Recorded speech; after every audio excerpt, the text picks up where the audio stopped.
Oke, saya pakai HP ini tak terasa sudah 2 bulan lebih ya. Waktu itu saya beli Infinix Note 65G ini di harga 3,7 jutaan pada varian RAM 8 per 256 GB. Kalau nggak salah saat lebaran deh ya. Biasa pengen pamer ke tetangga biar dikira punya iPhone 17 Pro Max.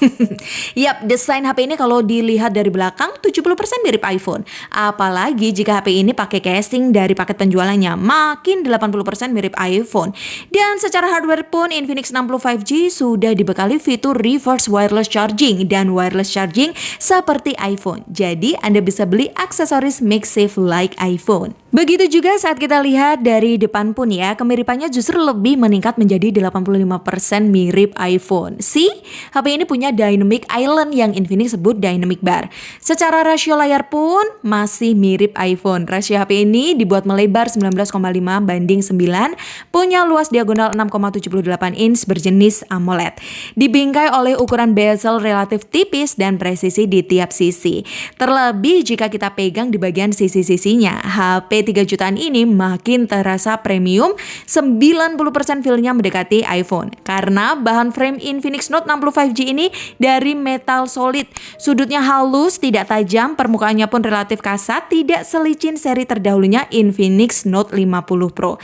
Terus di bagian kanan terdapat sensor heart rate yang lagi-lagi letaknya mirip tombol action kameranya iPhone. Overall, selama 2 bulan lebih saya pakai HP ini belum ada keluhan secara hardware. Layarnya masih aman, terbilang nyaman dipandang. Minusnya, AOD cuma nyala 5 detik, tidak ada pilihan warna 100% sRGB, dan belum bisa aktifkan HDR aja di Netflix. Jadi warnanya cenderung cool.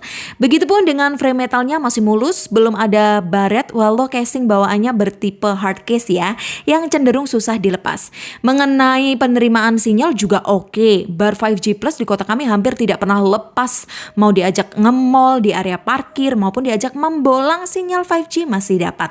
Oh iya, eSIM tidak ada ya, tapi kalau Anda suka berpergian ke luar negeri, Infinix mempermudah Anda untuk membeli paket data internasional lewat fitur akses internet ke luar negeri. Nah, agar tidak terlalu ngadi-ngadi dicap plagiat iPhone, Infinix kasih penyesuaian dan perbedaan fitur. Di dalam layar ada optical in-display fingerprint, di bagian atas ada IR blaster, di bagian kiri ada tombol one tap button like action buttonnya iPhone, dan di bagian sensor flicker ada active hello light sebagai penanda notifikasi. Untuk baterai beda jauh dengan iPhone. Infinix pakai baterai silikon karbon berkapasitas 6500 mAh. Punya proteksi IP64 yang tahan percikan air plus lapisan Corning Gorilla Glass 7i di bagian kaca. Dan mengenai sistem operasi, jenis chipset tentu berbeda dengan iPhone ya. Saat video ini dibuat, Infinix Note 65G masih berjalan di Android 16. Infinix janjikan 3 kali update mayor hingga Android 19 plus 5 tahun security patch. SoC-nya MediaTek Dimensity 7404 nanometer. Jenis RAM LPDDR5X ROM UFS 2.2 dengan nilai Antutu lumayan di 900 ribuan. Untuk selebihnya kembali mirip iPhone, tidak punya jack audio dan tidak punya slot memory card. Punya dual mikrofon, NFC, gyro hardware, dan dual speaker stereo. Kualitas speakernya tentu tidak mirip iPhone ya, walau pakai embel-embel JBL. Namun untuk kelas harganya, output speakernya cukup kencang, walau kurang bulat secara voice dan bassnya. Tapi cukup rapi dibandingkan dengan saudaranya Tecno-Camon 50 Pro 5G yang harganya lebih mahal. Coba dengerin. So, keluh kesah pertama saya masalah desain. Kalau boleh milih nih ya, saya lebih suka jika Infinix Note 65G meniru desain iPhone 17 base model dibanding iPhone 17 Pro. Toh kamera HP ini cuma 2, tidak punya lensa telefoto, hanya kamera wide 50 megapiksel with OIS sensor by Sony IMX896 dan ultra wide 8 megapiksel with autofocus sensor by Galaxy Core. Jadi agak maksa sih bikin bump segede gaban. Nah, untuk keluh kesah kedua, bagi saya nih ya yang pernah coba seri Infinix Note 50 Pro dan GT30 5G, kualitas lensa ultrawide Infinix Note 60 5G ini agak kena downgrade deh ya, terutama di skenario malam hari. Contoh, hasil foto malam hari dengan suasana lampu kota ini atau lampu taman. Fokus dan ketajaman warna mulai pudar, tapi masih wajar untuk seukuran lensa ultrawide 8 megapiksel. Nah, yang jadi masalah, lensa ultrawide-nya ini kurang mampu menangani reflektor cahaya. Jatuhnya kayak lensanya tuh kotor. Padahal kaca kameranya tuh udah berulang kali kami bersihkan. Seingat saya, hasil seri GT 30 5G tidak sejelek ini. Coba deh Anda lihat hasil video Full HD 30 fps saat kamera wide kita switch ke lensa ultra wide. Hasilnya sangat-sangat jomplang bukan? Pun begitu di resolusi 2K 30 fps. Kualitasnya kurang mencerminkan video yang beresolusi tinggi.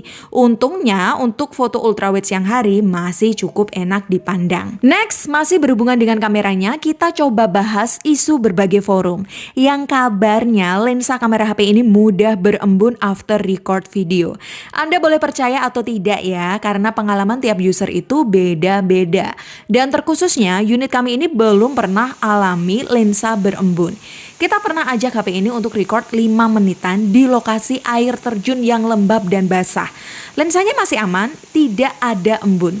Nah, kalau record di cuaca panas bagaimana? Mending langsung aja kita coba secara live.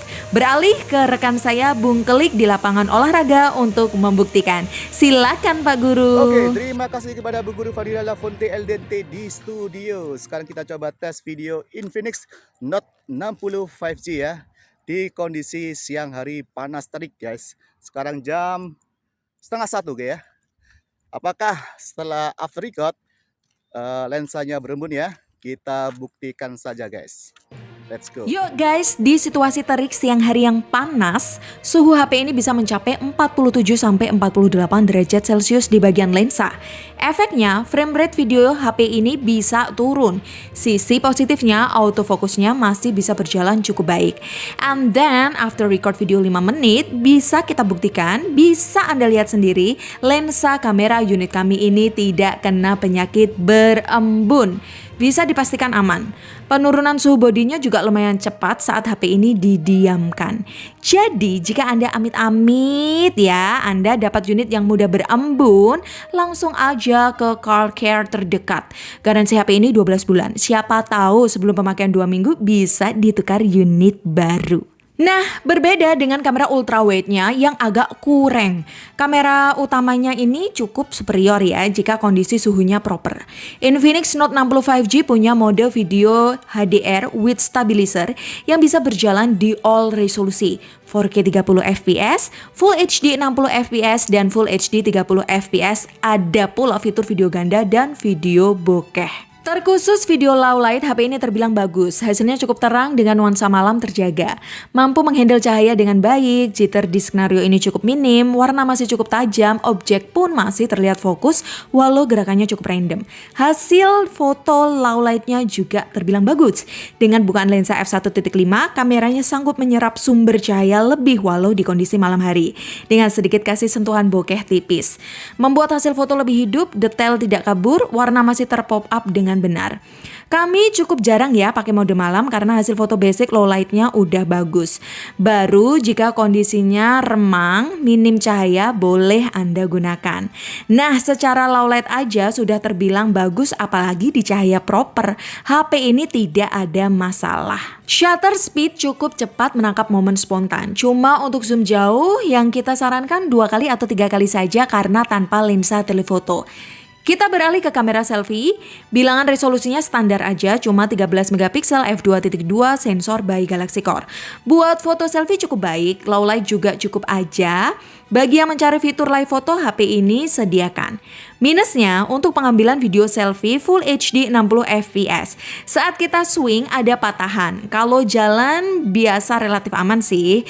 Di resolusi 4K 30 fps lebih mendingan. But yang paling lancar di Full HD 30 fps.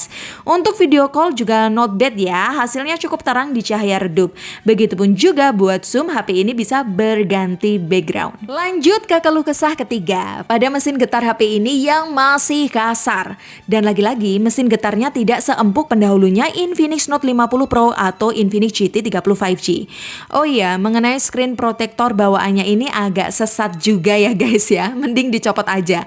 Soalnya permukaannya agak terlalu keras dan bisa mengganggu respon sentuhan. Khususnya saat bermain game MOBA. Sometimes HP ini tuh terjangkit analog lepas. Jadi gerakan hiru kita tuh tiba-tiba berhenti sendiri.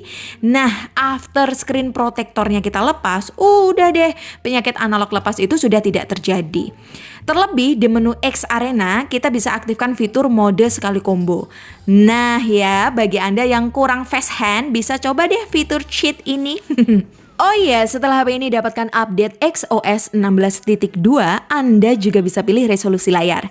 Yap, kini terdapat dua pilihan resolusi layar di HP ini. Ada resolusi basic 1,5K dan resolusi Full HD Plus di menu pengaturan. Fitur ini cukup keren sih ya, secara mata kita memandang kurang bisa membedakan antara resolusi 1,5K dan Full HD Plus di media sekecil smartphone ini. Bonusnya, dengan pakai resolusi Full HD+, kinerja smartphone secara performa GPU-nya makin efisien.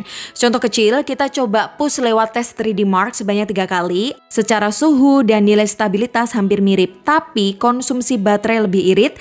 Habiskan baterai 12% pada opsi Full HD+, dibanding opsi 1,5K yang habiskan baterai 14%. Misal Anda suka main game intens, juga bisa kasih perbedaan. You know lah ya, HP ini punya frame metal, di mana efek frame metal mudah menghangat, jadi bisa mempengaruhi performa frame rate. Saat kita coba main game ML di skenario non AC di warkop pakai data only, suhunya bisa mencapai 46 derajat Celcius. Tapi untuk tingkat frame rate-nya tergolong stabil di 115 fps. Sedangkan saat kita pakai opsi 1,5K dapat 109 fps dengan grafik lebih keriting. Nah, karena ada pilihan resolusi Full HD+, saya lebih pilih itu sih ya. Menurut saya baterai jadi lebih irit aja. Kalau untuk refresh rate, saya pilih otomatis. Untuk UI-nya cukup nyaman, animasinya fluid, lebih ke arah futuristik sih dengan adanya fitur depth wallpaper. Gejala bug aneh-aneh tidak ada ya, kalau iklan, clean no iklan. Terus yang kedua, ada gejala sensor cahaya terkadang turun sendiri. Solusinya ya tinggal naikkan manual aja, nggak usah repot. Dan ketiga, sensor in-display fingerprint yang hilang jika layar terlalu lama padam. Kalau ini wajar ya, karena sistem ingin menghemat baterai dan upaya sistem untuk menghindari burn-in di bagian layar. Infinix juga mengupayakan untuk meningkatkan skill problem solving Anda lewat fitur AI-nya. AI-nya sangat banyak, sok silakan dipilih ya. Kalau saya, yang sering saya pakai adalah Flash Memo. Cukup tekan one tap buttonnya, kita bisa ambil screenshot, bisa langsung menerjemahkan bahasa, plus bisa meringkas informasi di dalam screenshot. Dan di dalam menu baterainya, kita juga bisa melihat baterai health-nya. Di situ terdapat pula aneka sistem charging, ada bypass charging, ada pula reverse wired charging. Untuk SOT rata-rata, SOT harian non-gaming, saya bisa dapatkan SOT 9 jam. Dengan masa aktif HP lebih dari 1 hari.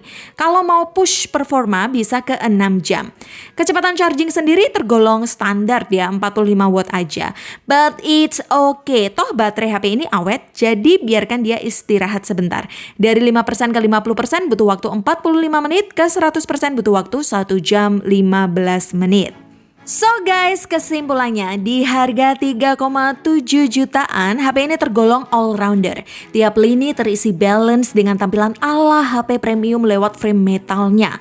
Di situasi dolar naik, harga RAM naik, tapi gaji nggak naik, HP ini masih terlihat worth it dibeli.